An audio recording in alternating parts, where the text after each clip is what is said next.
প্রথমেই থাকছে কূটনীতিকদের সম্মানে বিএনপির ইফতার মাহফিল, বাংলাদেশ আবারও ফ্যাসিবাদী শাসনের কবলে পড়েছে, কূটনীতিকদের মির্জা ফখরুল।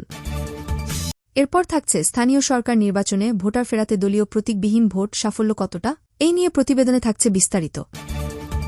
এবার থাকছে ফ্যাসিস্ট আওয়ামী লীগ সরকারের কাছে খালেদা জিয়া একটি আতঙ্ক। এরপর থাকছে সংবিধানে মধ্যবর্তী নির্বাচন বলতে কিছু নেই কাদের। সর্বশেষ থাকছে পণ্য বর্জনের ডাক দেওয়া ব্যক্তিদের স্ত্রীরা ভারতের শাড়ি পরে। পররাষ্ট্রমন্ত্রী এবং আওয়ামী লীগের যুগ্ম সাধারণ সম্পাদক ড হাসান মাহমুদ। শুনলেন শিরোনাম, এবার বিস্তারিত। পুরো খবরটি দেখতে সাথেই থাকুন। গাজায় ইসরায়েলি আগ্রাসনের নিন্দা জানিয়ে ফিলিস্তিনে ইসরায়েলি বাহিনীর অমানবিক হত্যাকাণ্ডের বিষয়ে বিএনপি গভীরভাবে অবহিত বলে উল্লেখ করেন মির্জা ফখরুল। গণহত্যা বন্ধে আন্তর্জাতিক গোষ্ঠী ও জাতিসংঘের প্রতি আহ্বান জানান বিএনপি মহাসচিব। তিনি বলেন, দুই রাষ্ট্রের কৌশলই এই সংকটের সমাধান হতে পারে। ঢাকাস্থ বিদেশি কূটনীতিকদের নিয়ে ইফতার মাহফিল করেছে বিএনপি। রোববার রাজধানীর হোটেল ওয়েস্টিনে এই ইফতার মাহফিল অনুষ্ঠিত হয়। এতে ব্রিটিশ হাইকমিশনার সারাহ কুক, যুক্তরাষ্ট্রের চার্জ দ্য অ্যাফেয়ার্স হেলেন লাফাব, জার্মানির রাষ্ট্রদূত আখিম ট্রোস্টার, অস্ট্রেলিয়ার ভারপ্রাপ্ত হাইকমিশনার নার্দিয়া সিম্পসন অংশ নেন।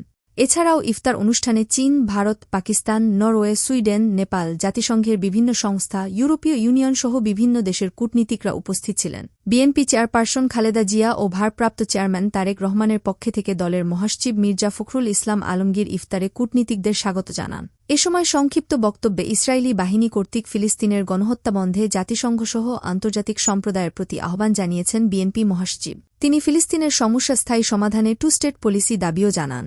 একই সঙ্গে বর্তমান সরকারের ৭ই জানুয়ারি ভোটারবিহীন নির্বাচন অনুষ্ঠান, বিরোধী দলের ওপর নির্মম দমনপীড়নের চিত্র তুলে ধরেন মির্জা ফখরুল।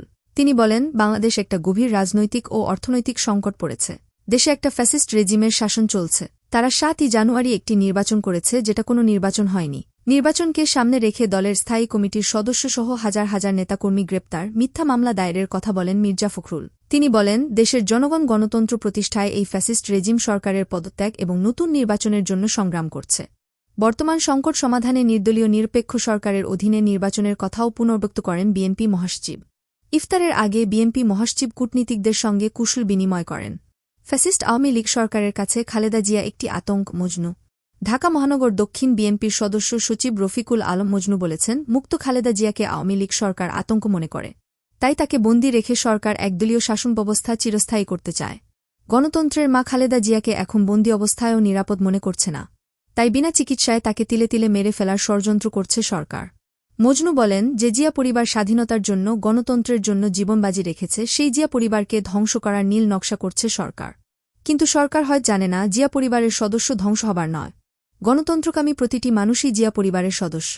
ফেনী ১ সংসদীয় আসনের সাংগঠনিক সমন্বয়ক রফিকুল আলম মজনু বলেন, অনেক অত্যাচার অবিচার করেও সরকার বিএনপির জনপ্রিয়তায় ধস নামাতে পারেনি। বরং সরকারের দমনপীড়নের কারণে বিএনপি আজ দেশের সবচেয়ে জনপ্রিয় দলে পরিণত হয়েছে। পক্ষান্তরে আওয়ামী লীগের জনপ্রিয়তা আজ শূন্যের কোঠায় নেমে এসেছে, যার কারণে ভোট চুরি করে ক্ষমতায় আসা ছাড়া আওয়ামী লীগের আর কোন পথ নেই। ভারতীয় পণ্য বর্জনে জনগণ সমর্থন দিয়েছে। রিজভি। বিএনপির সিনিয়র যুগ্ম মহাসচিব রুহুল বীর রিজভি বলেছেন, আজকের রাজনীতিতে সবচেয়ে সমাদৃত শব্দ ভারতীয় পণ্য বর্জন। এ পণ্য বর্জন একদিনে সৃষ্টি হয়নি।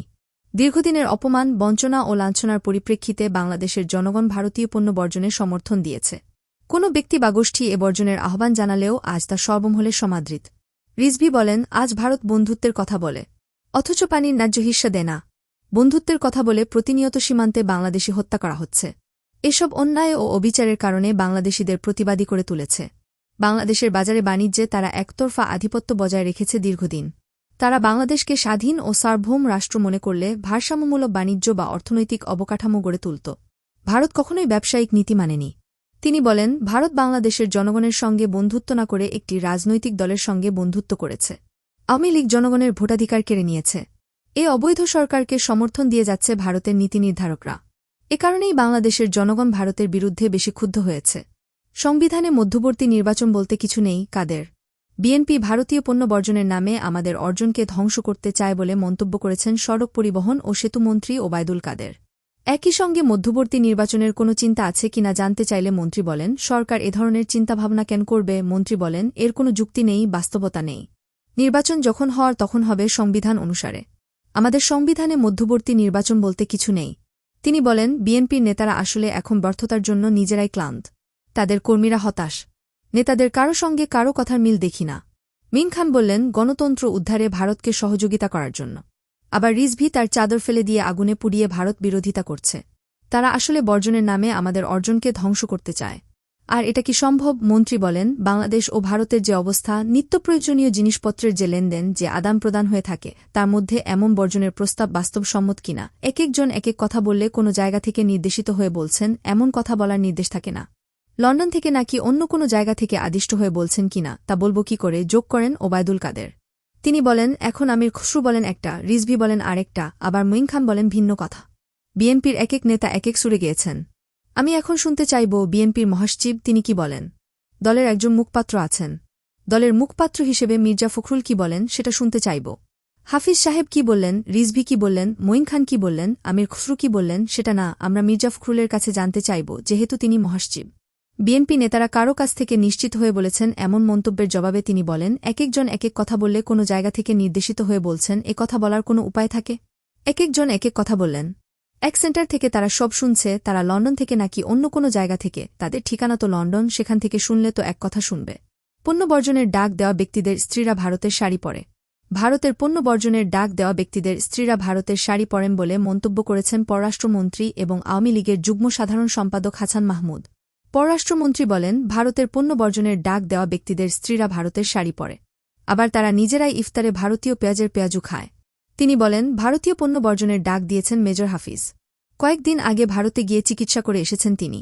বিএনপির মূল উদ্দেশ্য হল দেশের বাজারকে অস্থিতিশীল করা। গত নির্বাচনে আওয়ামী লীগ থেকে নির্বাচন করার জন্য অনেকে লাইন দিয়েছিল, হিসাব মেলেনি বলে নির্বাচনে আসেনি। পররাষ্ট্রমন্ত্রীর এমন বক্তব্যে জয়নুল আবদিন ফারুক বলেছেন আইনগত ব্যবস্থা নেবেন। এ বিষয়ে হাসান মাহমুদ বলেন, জয়নুল আবদিন ফারুক নিজে ছাত্রলীগ করত, ক্ষমতার উচ্ছিষ্ট খাওয়ার জন্য বিএনপিতে গেছে, আইনগত ব্যবস্থা নিক, আমি বসে আছি। এ সময় মন্ত্রী বলেন, কুড়িগ্রামে 190 একর জমি ভুটানি বিনিয়োগকারীদের দেওয়ার কথা ভাবছে সরকার। ভুটানের রাজা কুড়িগ্রাম সফর করবেন। 4 দিনের সফর শেষে কুড়িগ্রাম দিয়ে সড়কপথে বাংলাদেশ থেকে ভুটান যাবেন তিনি। পররাষ্ট্রমন্ত্রী আরও বলেন, ভুটানের রাজা রাষ্ট্রপতি ও প্রধানমন্ত্রীর সঙ্গে বৈঠক করবেন। এছাড়া রাজার সফরে দুদেশের মধ্যে 3টি সমঝোতা স্মারকসই হবে। ভুটানের রাজা ধানমন্ডি 3-2 নম্বরে বঙ্গবন্ধু জাদুঘর, শেখ হাসিনা জাতীয় বার্ন ইনস্টিটিউট, পদ্মা সেতু, 2500 অর্থনৈতিক অঞ্চলসহ বেশ কয়েকটি জায়গা পরিদর্শন করবেন। এর আগে গতকাল শনিবার দুপুরে চট্টগ্রাম সার্কিট হাউসে জেলার উন্নয়ন সমন্বয় সভায় প্রধান অতিথির বক্তব্যে পররাষ্ট্রমন্ত্রী বিএনপি নেতাদের উদ্দেশ্যে বলেন, আপনারা ভারত থেকে আসা পেঁয়াজ খাবেন, আপনাদের নেত্রী ভারত থেকে আসা শাড়ি পরিধান করবেন, আপনাদের মাঠের নেত্রীরাও ভারতীয় শাড়ি পরবেন, ভারত থেকে আসা গরুর মাংস দিয়ে আপনারা ইফতার করবেন, সেহরি খাবেন, ভারতে চিকিৎসা নিতে যাবেন, আবার আপনারা ভারতীয় পণ্য বর্জনের ডাক দেবেন। এগুলো হিপোক্রেসি ছাড়া অন্য কোনো কিছু নয়। বিএনপির আসল উদ্দেশ্য হচ্ছে দেশে বাজার অস্থিতিশীল করে পণ্যের মূল্য বাড়ানো। ভোটার ফেরাতে দলীয় প্রতীকবিহীন ভোট সাফল্য কতটা? নির্বাচন জমজমাট ও অংশগ্রহণমূলক করতে স্থানীয় সরকার নির্বাচনে দলীয় প্রতীকে ভোট থেকে সরে আসে সরকার। অতীত থেকে শিক্ষা নিয়ে দলীয় প্রতীকবিহীন নির্বাচনে ভোটার উপস্থিতি বাড়ানো ছিল মূল লক্ষ্য।